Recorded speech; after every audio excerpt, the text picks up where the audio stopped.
मर्द वही है जो बदला ले। तो इसलिए पारस जी से मैं कहूँगा कि आप चुनाव लड़िए। मेरे यहाँ तो इतनी भीड़ है कार्यकर्ताओं की फौज है कि अपने से फुर्सत नहीं, हम लोग दूसरे के बारे में कैसे सोच सकते हैं। तो कहता है कि 400 पार जाएंगे, 200 से नीचे ही रहेगा। एकदम इंडिया गठबंधन ऑल इज वेल। आरजेडी संसदीय बोर्ड की बैठक बुलाई जाती है। बैठक से बाहर निकलते हैं आरजेडी के वरिष्ठ नेता हैं, विधायक हैं भाई वीरेंद्र। क्या कुछ फैसला लिया जाता है बैठक में? फैसला तो हो गया, राज्य संसदीय बोर्ड का, केंद्रीय संसदीय बोर्ड का भी बैठक हुआ और सब हम लोगों ने अधिकृत किया है आदरणीय लालू प्रसाद यादव जो राष्ट्रीय अध्यक्ष है राष्ट्रीय जनता दल के, और उनको हम लोगों ने अधिकृत कर दिया।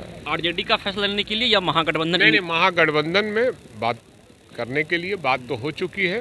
अब प्रेस कॉन्फ्रेंस होगा, आप लोगों को पता चल जाएगा। पारस जी नाराज चल रहे हैं, क्या दरवाजा खुला है? देखिए, पारस जी नाराज हैं तो उनको एनडीए से नाराज हैं और एनडीए से उनको लड़ाई लड़ना चाहिए। मर्द वही है जो बदला ले। तो इसलिए पारस जी से मैं कहूँगा कि आप चुनाव लड़िए और एनडीए के खिलाफ में बिगुल फूकिए, तब ना जनता सोचेगी क्या करना है। नहीं, लालू यादव कहे थे कि दरवाजा खुला है सभी के लिए, तो क्या स्वागत होगा? मेरे यहाँ तो इतनी भीड़ है कार्यकर्ताओं की फौज है कि अपने से फुर्सत नहीं, हम लोग दूसरे के बारे में कैसे सोच सकते हैं। वो आगे अपना लड़ाई लड़े, हम लोग देखेंगे। तो सीटों का बंटवारा कब हो जाएगा आप लोगों में? हो गया, घोषणा नहीं हुआ। घोषणा कब हो जाएगा? हो जाएगा, तुरंत घोषणा हो जाएगा। किस पार्टी को कितना सीट मिलने जा रहा है? सब हो जाएगा। लेकिन एनडीए का फैसला हो गया है। अच्छा, एनडीए से हमको क्या लेना देना है? लड़ाई तो एनडीए से ही है ना। तो कहता है कि 400 पार जाएंगे, 200 से नीचे ही रहेगा। आप देख लीजिएगा, 200 से नीचे रहेगा वो। आप लोग एकजुट हैं? एकदम इंडिया गठबंधन ऑल इज वेल। कितना पे सिमटा दीजिएगा? हम कहा ना कि 200 के नीचे जाएंगे वो, लेकिन लगातार हमारी सरकार बनेगी। और बिहार जब अंगड़ाई लेता है, देश में परिवर्तन होता है। इसलिए बिहार ने, चाहे 1942 का आंदोलन का मामला हो आज़ादी का, चाहे 1974 के आपातकाल का मामला हो, बिहार ने अंगड़ाई लिया है। फिर एक बार बिहार ने अंगड़ाई लिया है, देश में परिवर्तन है। आप लंबे समय से राजनीति को देख रहे हैं, लेकिन इस बार तो प्रधानमंत्री, गृह मंत्री लगातार आ रहे हैं बिहार दौरे पर, है संभव? इसीलिए ना बिहार से डरे हुए हैं, सहमे हुए हैं। बिहार के नब्ज को उन्होंने पहचाना कि नहीं भाई, बिहार के लोग इस बार क्रांतिकारी लोग हैं और यहाँ जो बिहार के लोग अंगड़ाई लेता है, देश में परिवर्तन होता है। इसी को वो तोपने के लिए आ रहे हैं, लेकिन तोपाने वाला नहीं है जी। तो देखिए, राबड़ी आवास में आरजेडी संसदीय बोर्ड की बैठक बुलाई जाती है और इस बैठक में आरजेडी के तमाम नेता पहुंचते हैं। फैसला लिया जाता है कि लालू प्रसाद यादव ही फैसला लेंगे कि क्या कुछ आगे होने जा रहा है, किस दल को कितना सीट मिलेगा और कौन से प्रत्याशी किस जगह से चुनाव लड़ेंगे, ये सभी फैसले लालू यादव लेंगे।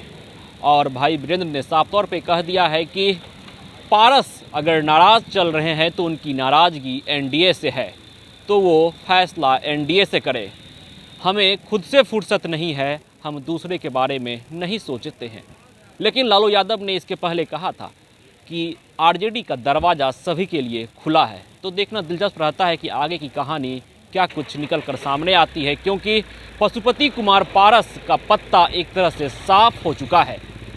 एनडीए में सीटों का बंटवारा हो गया, लेकिन राष्ट्रीय लोक जनशक्ति पार्टी पशुपति कुमार पारस की पार्टी है और उन्हें हिस्सेदारी नहीं मिलती है।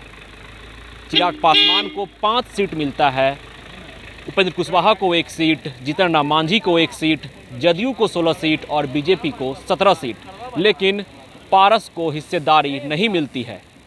और जिस तरह से लालू यादव कहते हैं कि दरवाज़ा खुला हुआ है, तो एक यह समीकरण जरूर तैयार होता है कि पारस महागठबंधन में शामिल हो सकते हैं या फिर निर्दलीय उम्मीदवार के रूप में हाजीपुर से अपनी दावेदारी पेश कर सकते हैं।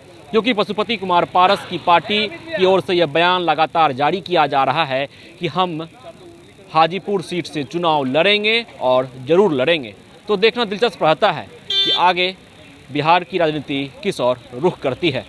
Vishwajeet Anand, first Bihar, Patna. Panorama Group, जो सोचता है वो करता है। ये लो, मुंह मीठा करो। आज मैंने अपना जॉब छोड़ दिया, अब हम पूर्णिया वापस जाएंगे। जॉब छोड़ दिया है? मतलब ये घर कैसे चलेगा, हम करेंगे क्या और माँ बाबूजी क्या बोलेंगे? इसलिए मैं एक और मिठाई का डब्बा लाया। अपने बिजनेस के लिए लोन अप्रूव हो गया। अरे लोन अप्रूव हो गया वो तो ठीक है, लेकिन पूर्णिया में हम रहेंगे कहाँ? अपना घर भी तो नहीं है वहां। इसलिए तो एक और मिठाई का डब्बा अलग से लाया हूं। हमने पूर्णिया में घर ले लिया है, पूर्णिया के ई होम्स पैनोरमा में। पूर्णिया में पैनोरमा ग्रुप लेकर आए हैं ई होम्स पैनोरमा, बड़ा घर, आलीशान जिंदगी और अत्याधुनिक सुविधाओं के संग। अरे अरे, अब क्यों मुंह मीठा करवा रही हो? क्योंकि हम घर वापसी जो कर रहे हैं। घर वापसी की खुशी पूर्णिया में ई होम्स पैनोरमा के संग। E Homes Panorama, luxurious lifestyle redefined.